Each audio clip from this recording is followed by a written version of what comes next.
You did it. Your membership has launched. All of that hard work, the blood, sweat, and tears to get your brand new membership up and running, it's paid off. Your launch went great. You've got new members in there.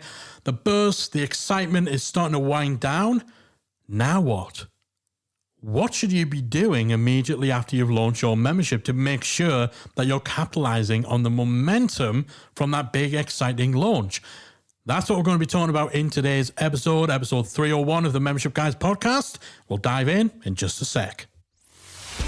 You're listening to the Membership Guys podcast, bringing you proven, practical tips and advice from the leading experts on growing a successful membership business each and every week. And now, here's your host, Mike Morrison. Welcome. You're listening to episode 301 of the Membership Guys podcast.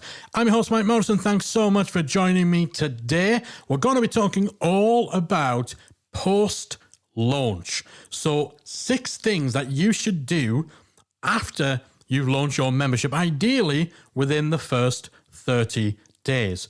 Now, when it comes to building your membership, building up towards the launch, getting it out of the doors, so much of your attention, your focus, your planning is centered around just getting the thing going and what you can do to get that initial influx of members from the launch. That's basically your first big marketing task. But people end up so focused on that they don't give any thought to what comes next. That first 30 days after you launch your membership is a very, very important time to make sure that you're capitalizing on the momentum from your launch. In a lot of ways, your launch is the easiest marketing that you'll ever do, because anytime you bring something new to market, there's always excitement, buzz, hype, curiosity, all these things that really help fuel that initial push on your brand new membership. But once that hype, once that buzz starts to subside and things start to get a little bit more business as usual, that's when you need to make sure that you're doing the right things to truly keep your membership moving. So 6 things that you should do within the first 30 days of launching your membership. First thing you need to do is thoroughly assess what worked and what didn't work with your launch. You really want to dive into the data here. So of course you want to look at how many sales you got and whether that matched up against your goals, your expectations. You want to look at your traffic and your leads. So again, what were your goals? What did you actually achieve? What conversion rate did you get from people visiting your website to actually joining an email list, participating in your workshop or a challenge, or if you did something like that as part of your launch promotion? What were your conversion rates across the board? And then from there, what sources actually led to member signups? So you should be using some sort of analytics software ideally. So if you've got Google Analytics in there, if you're collecting data from everyone who joins your membership via your onboarding. So you always say part of your member onboarding should include a new member questionnaire. Checking that, making sure that you're asking people, where did you hear about us? Why did you join? This is the sort of stuff you want to be diving into to get a better picture of what activity, what sources led to member signups, and that's going to help you to better determine where you should be putting your attention on next. You also want to be looking at things like the open rates, the click-through rates for the emails you sent out. Presumably you sent out a series of sales emails in which you highlighted certain features of your membership, certain benefits. Maybe you showed a behind-the-scenes tour. Perhaps you had an offer in the mix, some testimonials. Which of those emails performed the best? Which one's got the best click-through rates? Which one's got the best open rates? Which one's got great open rates but terrible click-throughs? Again, all this sort of stuff, this forensic examination of all the pieces of the machine when they were very first put to use. Because your launch is the first time you are testing that machine out. So you want to get that picture. What worked, what didn't, what performed to expectations, what exceeded expectations, what surprises were there in terms of where our members came from, which ads that we ran did best. So, which ones got the best clicks, which ones were the cheapest, the lowest cost per sale. If you're using affiliates, who came through? Who delivered? Who sent you the most sales? Is it the person you expected? Is it the people who had the biggest audience or who made you the biggest promises? Were there any surprises? Were there any people who maybe aren't as big a name in your space but put a lot more effort in than the rest of the affiliates? Is that a relationship you can develop further? Who let you down? Who were you counting on? Who were you banking on? Who did you think was going to send loads of people your way, but actually they either didn't put a lot of effort in or they put in loads of effort, but it didn't result in anything? What's the difference between the people who did well and the people who didn't? What can you learn from that?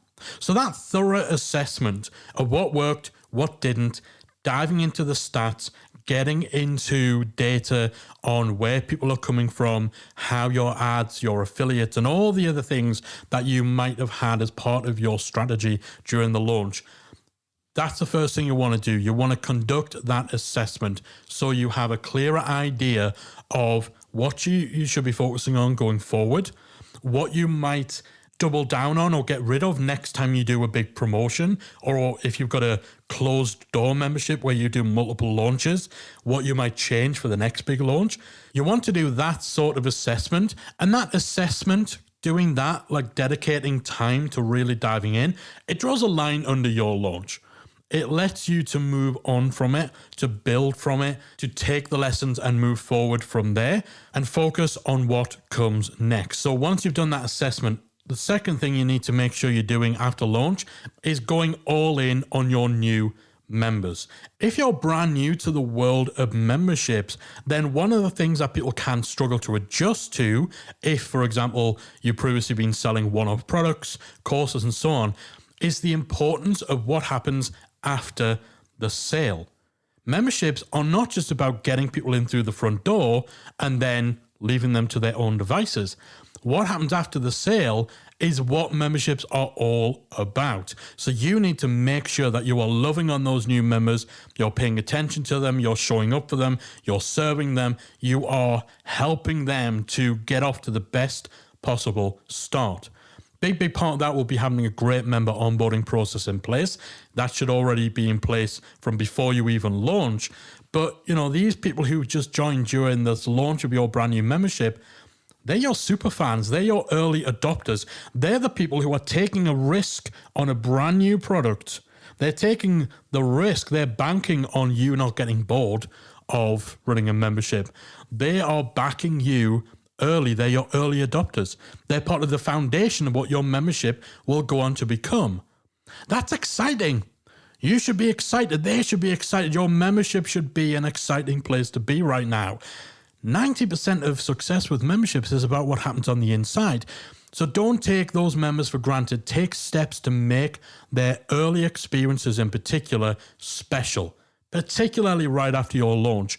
Throw a welcome party. Send every single one of them a personal thank you video. Let them know what's coming up in the pipeline, what they've got to look forward to. Show them your appreciation and make sure that you're delivering. No, over-delivering on what you promised them during your launch. Member experience is so critical. I cannot understate this. So you should be prioritizing yours, not just because it's a key to member retention, but also because it's an essential part of what we call the membership marketing flywheel. Happy members are your best marketing assets. So if you completely blow people away, if you exceed their expectations, if you get them wins, get them results, then that turns members into advocates who will do your marketing for you, both via word of mouth and by equipping you with social proof. And so the third key thing you should be doing after you've launched is leveraging that social proof. So if you're loving on those initial members, you're going all in, you're helping them get off to the best possible start, you're helping them to get wins and results early, then that's going to generate testimonials. It's going to generate reviews. It's going to generate case studies of people who joined during your launch and already they are hitting new highs. They are getting quick wins. Screenshots of positive feedback. of positive posts and comments in your community.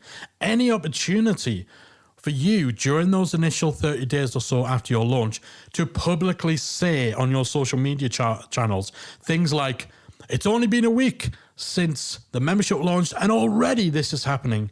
It's only been a week and already John has lost £5. It's only been a week and already Katie has launched her podcast. This early social proof should form part of the next wave of marketing activity that you conduct after your launch. You want those people who were on the fence during your launch and then ultimately decided against joining, you want them to be kicking themselves. Hey, this is what you're missing out on. All of that excitement of the launch, it didn't end. It continued on into the membership. The party kept going and you're missing out. This is what you could have accomplished if only you joined. But don't fear, there's still time and there's still an opportunity to join. You haven't completely missed the boat. So in the afterglow of your launch, in those first 30 days or so, really keep an eye out for any posts, any comments, any feedback that you can use from your community. Actively encourage people to give reviews, to share wins, to provide feedback and comments about their early experiences, and then turn that into marketing collateral. And that brings us to the next point, number 4 of the 6 things you should do post-launch, and that is to follow up with non-buyers. As we've already said, you can generate a bit of FOMO after the fact by showing what they missed. This ROMO, regret of missing out? Have I just invented a new thing? You can generate ROMO, regret of missing out, by showing people what they're missing. And that can motivate people to join. Maybe you can move that process along a little bit and sweeten the pot by running some sort of flash promotion to the people on your mailing list who took part in your launch. So if you did a challenge or a summit or a webinar or a workshop or something like that as part of your launch strategy, perhaps you've got people who got involved in that but ultimately didn't join the membership. You want to target those people and give them a second opportunity to join. Either another chance to get your launch discount or any bonuses you may have offered during launch, or maybe a different kind of incentive. It might be fairer to offer a smaller discount or even a trial or some different bonuses. But you definitely want to make that second big push to get non-buyers who took part in your launch but didn't join. So they were interested enough to get to a certain point, but they didn't go any further. Now that we've got some social proof, now that a little time has passed, now that they've had time to think, that's where you want to go back to them. So this should be 2 to 4 weeks after your initial launch. Go back, follow up with those non-buyers. At the very least, we want to get feedback from those people. All of the hype, the buzz, the excitement of the launch, the fantastic launch promo that you were offering, and they still didn't join. Why? We want to know why. What got in the way? What was missing? What more could you have done to convince them? Obviously, they were interested enough to be on your list, to take part in the challenge, to attend your workshops or whatever, but why didn't they go all the way? That feedback can be a gold mine of information that will help you refine your marketing, your messaging, address misconceptions and common objections. So even if for some reason you decide you're not going to make another sales push with the non-buyers from your launch, the absolute minimum that you should do is follow up to get their feedback on why they didn't join at all. So that's the 4th key thing that you should be doing post-launch to really equip your membership for the months and years ahead. The 5th thing you should be doing is kickstarting your organic marketing, your day-to-day marketing. I said before, your launch is probably the easiest marketing you'll ever do for your membership because it's an event. It's something new. It's something shiny. You're going to have a lot of people, a lot of eyeballs that are brought to your membership just by virtue of that. However, once you're no longer the new kid on the block, you need to make sure that you have a plan in place for that day-to-day marketing, that organic marketing that's going to bring you members each and every day.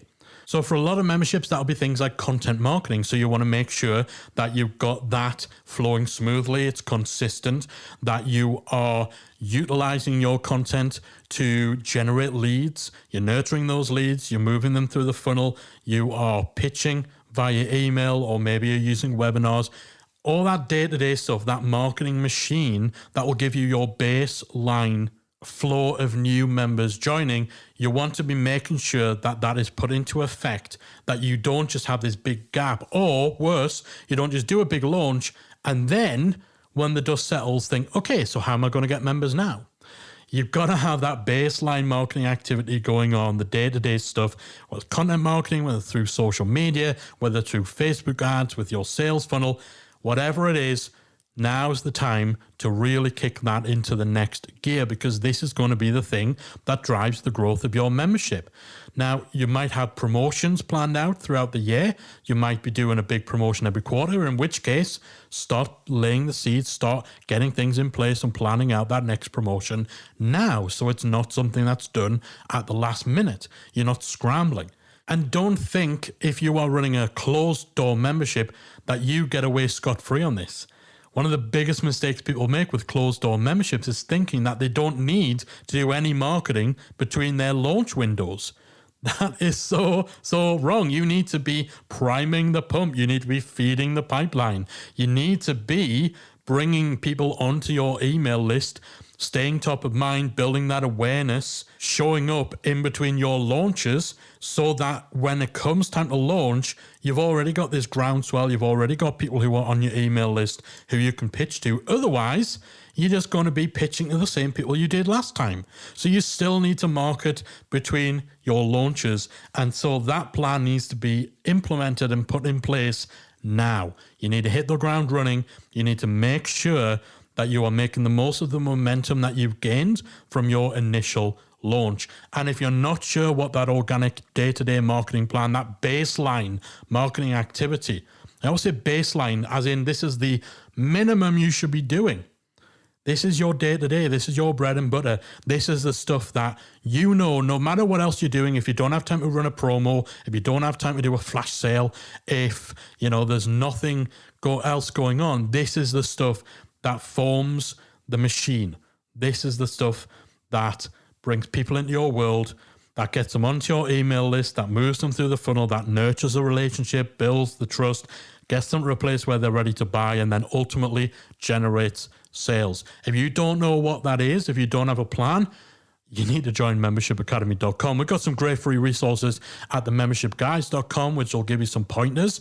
But you really need to get to membershipacademy.com to learn all about the membership marketing flywheel, and also learn those membership marketing essentials, the processes, what we call the DWM marketing approach. Get yourself into membershipacademy.com if you don't already have that plan for your ongoing day-to-day membership marketing. Anyway, pitch over. That is the fifth thing that you need to make sure you're giving your attention to after you've launched. The sixth and final thing that I want to make sure that you are doing after you've launched is to celebrate.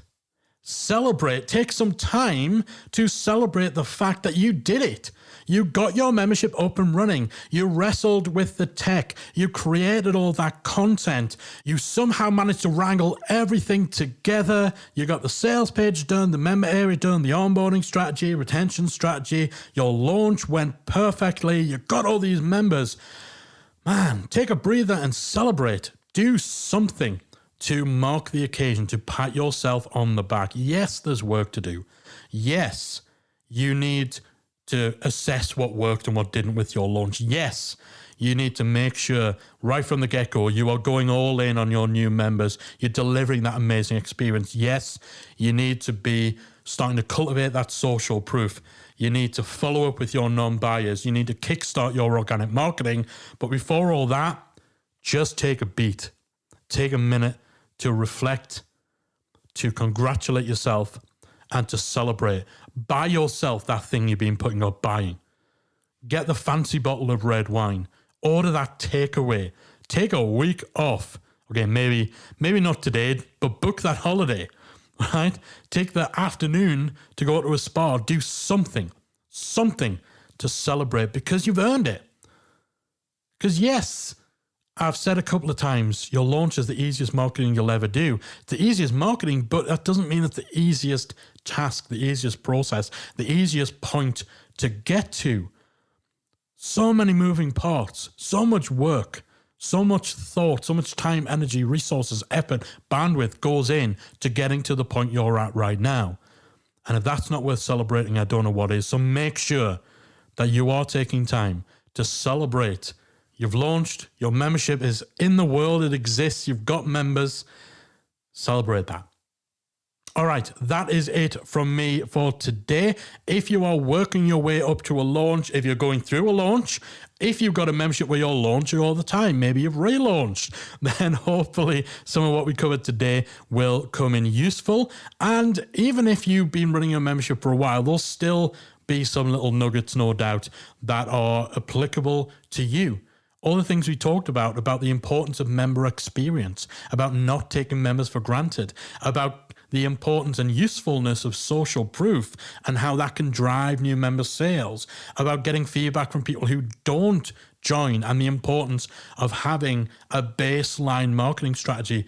These are things that are evergreen. These are things every single membership, wherever you are on your journey, should be cognizant of, should have something in place for. So if you don't, hopefully you've got some good pointers from today's episode. That is it from me. I am out of here. Thanks so much for spending part of your day with me. I'll be back again next